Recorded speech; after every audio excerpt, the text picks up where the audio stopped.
Online প্রেম first part আমি দিয়েছি, আর second part অর্থাৎ পার্ট দ্বিতীয় অনলাইন প্রেম ভালোবাসার ফান।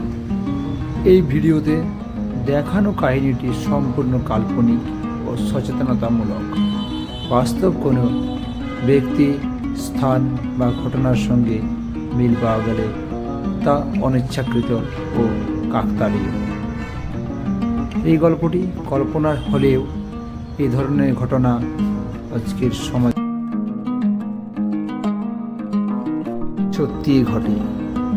ভিডিওটির উদ্দেশ্য কাউকে আঘাত করা নয়, বরং সচেতন করা।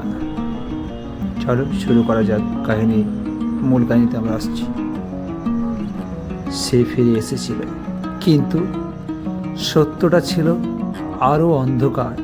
সব গল্প শেষ হয় না শেষ লাইনে।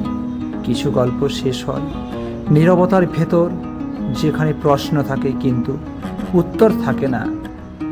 রাহুল ভেবেছিল সব শেষ, কিন্তু সে জানতো না এই গল্পের সবচেয়ে ভয়ঙ্কর অধ্যায় এখনো শুরু হয়নি। ঘটনার পর কেটে গেছে প্রায় কয়েক মাস।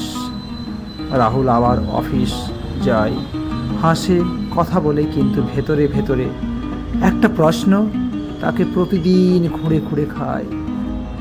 আমি কি এতটাই বোকা ছিলাম?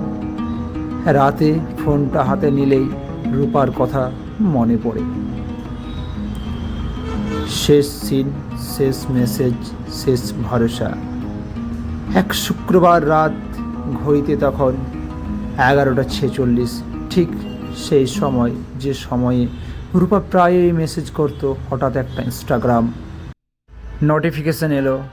পিয়া official 97 send you a message. Rahul প্রথমে ইগনোর করলো, কিন্তু চোখ আটকে গেল মেসেজে। আজ মনটা খুব ভারী। এই লাইনটা সে ভুলতে পারেনি, কারণ এই লাইনটাই একদিন তাকে সবচেয়ে কাছের মানুষ বানিয়েছিল। রাহুলের বুকের ভেতর অজানা একটা ভয় ঢুকে গেল। মনে সন্দেহ, মাথায় হিসাব। রাহুল ভাবল, হাজার মানুষ তো এই লাইন লিখতে পারে, কিন্তু পরের দিন আমি কাউকে বিশ্বাস করতে ভয় পাই। তুমি কি আলাদা? একই থামা, একই আবেগ। রাহুল আর অস্বীকার করতে পারল না। সে বুঝে গেল শিকার বদলেছে, শিকারই বদলায়নি। নিজেই শিকারী। রাহুল এবার কাঁদল না, সে সিদ্ধান্ত নিল, এবার পালাবো না। একটা নতুন ফেক আইডি খুলল, নাম অর্জুন সিং 07। ডিপি দিল সাধারণ ছেলের, বায়ো সিম্পল গাই, ট্রাস্ট ইস্যু। ঠিক সেই জিনিসটা যা এই ধরনের মানুষ খোঁজে। নাটক আবার শুরু। মেয়েটা কথা বলা শুরু করলো, আগের মতোই, ভালোবাসার গল্প, কষ্টের কান্না, একাকিত্বের অভিনয়। এক রাতে সে লিখল, তুমি অন্যদের মতো না।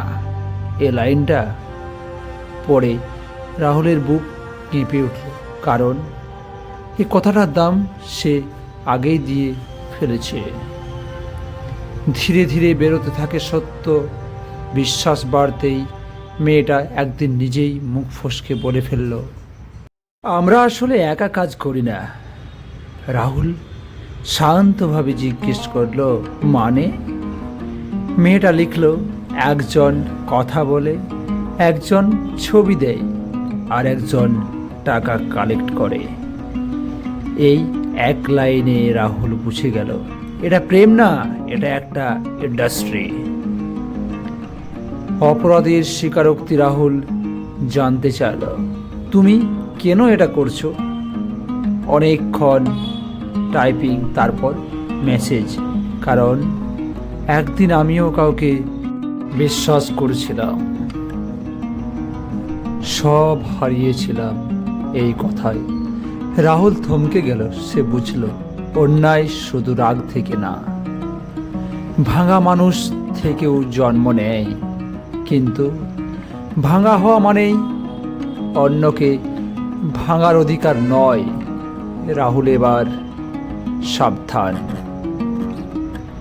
প্রতিটা message screenshot, voice note save, screen record on, কারণ সে জানে আজ যদি সে চুপ থাকে কাল আর কেউ চুপ থাকবে না। একজন সাইবার এক্সপার্ট বন্ধুর সাহায্যে সে সাইবার ক্রাইম পোর্টালে কমপ্লেন্ট করে, সব এভিডেন্স অ্যাটাচ করে। কয়েক সপ্তাহ নীরবতা। রাহুল ভাবছিল হয়তো কিছুই হবে না। একদিন হঠাৎ ফোন। আপনার দেওয়া তথ্যের ভিত্তিতে একটি অনলাইন প্রতারণার চক্র ধরা পড়েছে।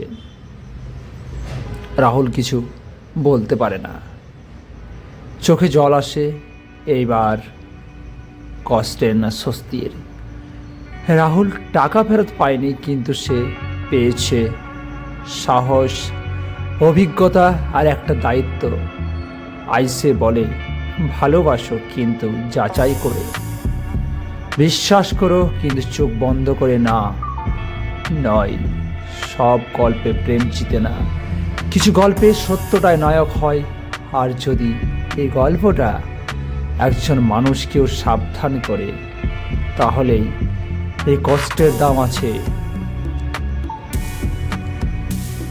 এই ভিডিওটা শেয়ার করো, কারণ সাবধানতা আজ শেয়ার না করলে আগামীকাল কারো জীবনের দাম হতে পারে। ভালো থেকো, সুস্থ থেকো।